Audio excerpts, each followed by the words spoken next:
Welcome back to Central Valley Talk, where we meet people who are doing good things. There's so many wonderful things going on in our community and our valley, from Fresno all the way to Coalinga even. Our guest today is James Grant. Welcome, James. You're in Coalinga right now?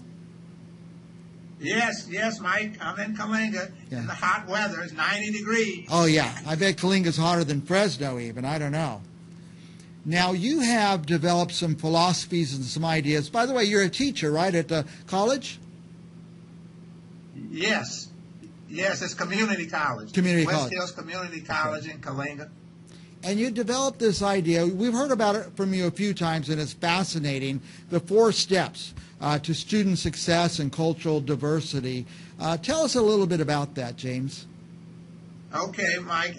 Basically, over the years, I would say about 25 years, because I've been teaching close to 40 years, and it was a period of time there whereby I was frustrated and really thinking about getting out of teaching. And I know teachers have, not many, but I know a lot of teachers have been there. Hey, I got to give this up. I got to do something else. Yeah. And then I just did a lot of thinking, hey, I love my profession, and so I got to do something. And so then I came up with the 4 steps to student success and cultural diversity. And then the 4 steps are, one of them is self-awareness, the next one is feelings, the next one is values, and the last one is decision-making. Mm-hmm. And then I have activities under each one of the steps. And then the first step, self-awareness, is the most important step, because that's the foundation. And the foundation, and the kids have to get that foundation there. And then under self-awareness, working on helping them build their self-esteem, helping them build their confidence. Students nowadays don't seem to like themselves, and helping them to learn to love themselves and appreciate themselves, and then continue giving them ways to help continue to build their self-esteem. And then we go to step 2, which is feelings. And I know, Mike, you're saying students don't really want to speak about their feelings. Yep. No, they don't. But through the process of these activities, sometimes after 6 or 7 activities, students start speaking about their feelings or sharing their feelings with other students. Now, this level here, we first want to help the students to understand their feelings better. And then the next thing is we want them to start sharing their feelings. And then we want them to start communicating effectively, learning how to communicate effectively with others. Then after that, here again, we want them to love themselves. And then the last thing under this one is that we want them to understand that other people have feelings, and they must learn to respect those people's feelings. Wow. And then we go to level 3, which is value. And Mike, you would be surprised that students nowadays, oh yeah, they have values, but they have material values. Yeah. They are valuing the cell phone and different things like that. When I ask them about non-material values, a lot of them get to looking around like, what? What are you speaking about? Or what are you talking about? And then I have to explain to them what non-material values are. And so here, we want them first to understand the importance of having a value system. Mm-hmm.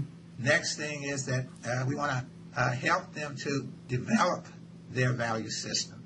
And some students have one, but we still want to help them to improve theirs. And the next thing is that we want to help them to understand when you have a value system, you have more chances and opportunities to be successful in life. And then the last step is decision making, learning how to make the right decisions. And the first thing under decision making is that students need to understand every decision they make has a consequence. Because a lot of students make decisions, oh, well, it's all on me. No. It's only about 20% of the decisions on you. The other 80% of the decisions that you make is on people that love you, care about you, and support you. And then the second thing is that we want to help them learn the 6 steps or go through the process of decision making, so that then they know how to make decisions. And then want them to take their time when making decisions. Seek out people that might be able to help you. Not saying that that person is going to make the decision for you, but a lot of times when you have more advice when it comes to decision making, it makes it a little easier for you. So those are the 4 steps there, Mike. Yeah, that's, I've kind of known those things, but you put it very concisely. First, the self-awareness, that's number 1, right? Right, yes. And then decision making. I always tell kids, they're sitting there in their life and they're just kind of chugging along, not doing much. I said, you have to decide. You got to make a decision that you're going to, once you decide, then things start falling into place. I'm going to go to college, or I'm going to study more, I'm going to go get a job. And once they make that decision, you just see a big change in them. Let me ask you, you said you want to talk about something today. Teachers in the classroom and Journal of Friends? Could you repeat that, Mike? Oh, you said you want to talk about something. Teachers in the classroom and Journal of Friends? Right, yes. There, something I do, which is from step 1, is Journal of Friends. And this is for teachers in the classroom. It will make your job so much easier because all of us have been there as students as well as teachers, coming into a classroom, and then they have the little cliques in the classroom. You have the loner in the classroom, and a lot of times you have the bully in the classroom. And so I devised something called the Journal of Friends. Now, you could start this in junior high school or even the 6th grade. What happens is that every day, well, at least 2 or 3 times a week, you have a boy sitting with a girl. And then you do that throughout the whole class. I recommend, if it's junior high and high school, have a lottery. And so whoever draws number 1 sit together, the 1 sit together, 2s like that. But they have to sit together, and then for the first 10 minutes, they have to communicate. Now, you can give them subjects. Sometimes I do topics. Sometimes I do. Sometimes I don't. Then the journal part comes in, whereby they have to write their classmate's name, the date, and then 3 asterisks on the left side. And then they have to write 3 things down that's going to help them to remember their classmates. And I do this the whole semester. Wow. And then through the process of doing this as a teacher, you will be amazed at how the dynamics of your classroom will change. Now, I forgot one thing. They have to sit there the entire period. They don't go back and sit with their buddies. Right. They have to sit there the entire period. Now, think about this. Think about the bully. Most of the time, the bully doesn't have friends, or, the bully is shy, and so he or she is bigger, so they just push people around. Yeah. But think about, everybody knows the bully, and the bully knows everybody. Yeah. Now, I'm not saying that all the bullying is going to stop, but I am saying it's going to cut down to 20 to 10%. Think about the loners. Wow. You remember when you were in school, Mike, and it hasn't changed when I was in school? Nope. You always have a loner sitting by him or herself. And most of the time, they're A students. They want to have friends, but they don't know how. Right. So the Journal of Friends help them to have friends. And the thing is, Mike, that a lot of times they make really, really strong connections, friends. There has been 3 weddings. I went to 2 of them. Now, there might have been some more that I didn't even know about. But the students seem to love the Journal of Friends. Now, I've been doing the Journal of Friends, Mike, for about 25 years. And I don't use this word too often, Mike, never. But in 25 years, I've never had one negative comment about the Journal of Friends. Wow. All the students just love the Journal of Friends. Here are a few comments. I came out of my comfort zone. I didn't know that I could speak to another person of another ethnic race. I'm not afraid now to start a conversation with someone I don't know. I wish all of my classes, they did the Journal of Friends. I didn't know the pretty girl or the pretty guy would speak to me. I just didn't know it was this easy to communicate with someone. The Journal of Friends have given me a new light on myself. I have a new aura. And Mike, the list goes on and on and on. But this Journal of Friends, it is something that the students really enjoy doing. Then after that, for teachers, Mike, teachers need to understand that with the Journal of Friends, when it changes the dynamics of your classroom, those teachers that have discipline problems, let's say 50 to 60%, it's going to go down to 5. Yeah. Those teachers that have classrooms where students don't like to communicate, all of a sudden, when the teacher asks the question, now they will begin to communicate a little bit.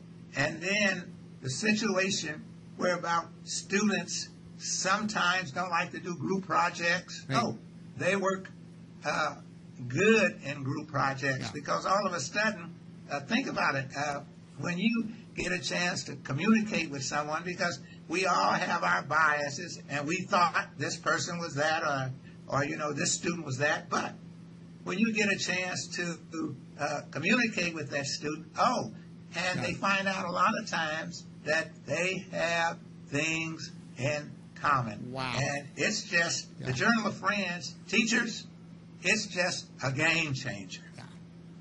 I'm going to show this video, James, to every teacher friend I have, and it's so inspirational. I taught for years. I wish I would have done this every semester. And the kids, what a difference they would have in their education, because instead of always being afraid of each other or shy or not knowing what to say, it opens up this great communication between people.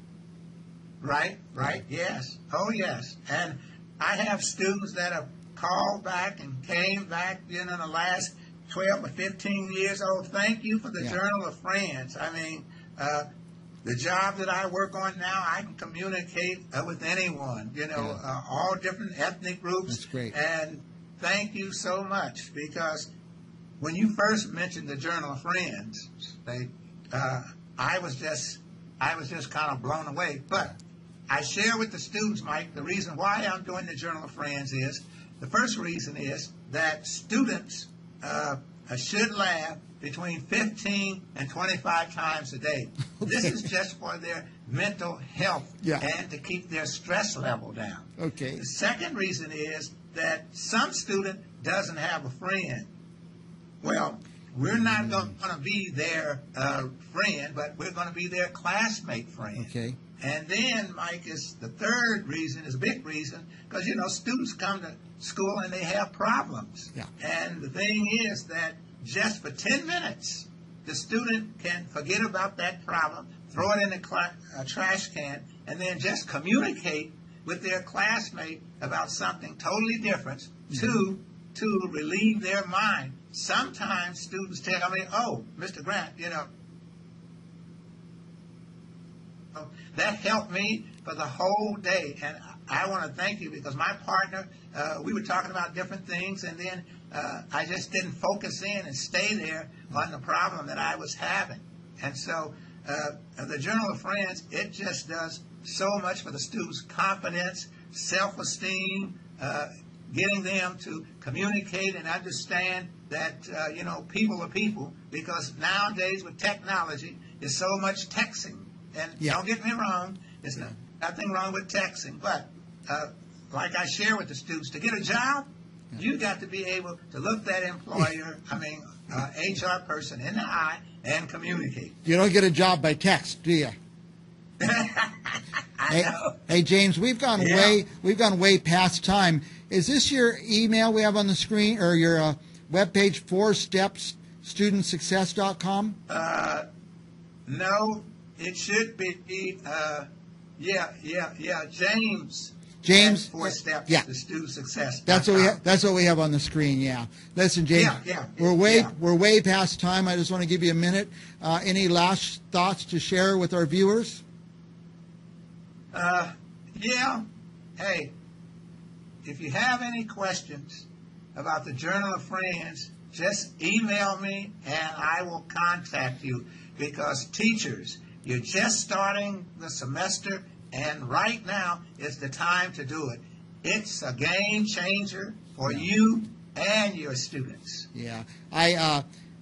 For you watching today, anybody watching this video, send this video. Just take the YouTube link and send it to any teacher you know. This is extraordinary. It'll start it in the beginning of the semester, and the whole semester, the whole year will be different, I would imagine, James. Oh, yeah. All right. Yeah.